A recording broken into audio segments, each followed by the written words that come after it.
ng bayan, maasahan anumang panahon.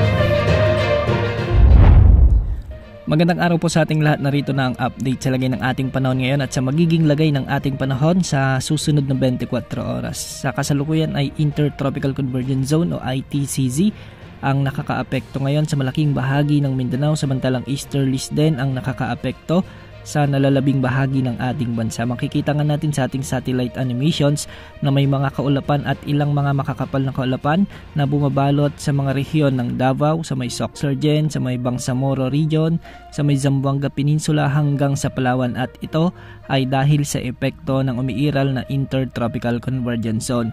Ang mga lugar na ito ay makakaranas ng maulap na papawirin na kung minsan ay kalat-kalat na malalakas na pagulan at kasamang thunderstorms. Kaya pinag-iingat natin ang ating mga kababayan dito sa banta o posibilidad ng mga biglang pagbaha o pagguho ng lupa, lalo na kung may mga katamtaman hanggang sa kung minsan ay malalakas na pagbuhos ng ulan.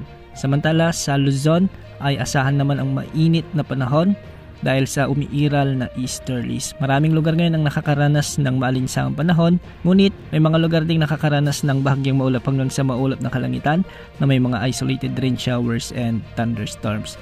Sa Visayas at nalalabing bahagi naman ng Mindanao ay easterlies din ang magdadala ng bahagyang maulap hanggang sa maulap na kalangitan na may mga kalat-kalat na pagulan at thunderstorms. Ang mga nasabing lugar ay hindi rin inaalis ang posibilidad ng mga biglang pagbaha o pagguho ng lupa, lalo na kung may mga umiiral na severe thunderstorms. Sa kasalukuyan ay wala pa rin tayong namomonitor na anumang sama ng panahon gaya ng LPA o bagyo na posibleng pumasok sa ating area of responsibility sa susunod na 3 hanggang 5 araw.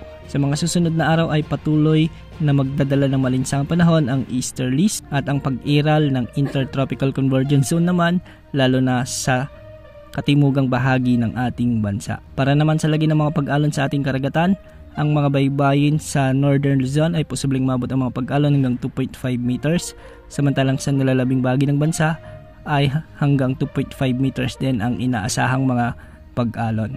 Yan ang update sa lagi ng panahon. Ito pong weather update ng bayan, maasahan anumang panahon.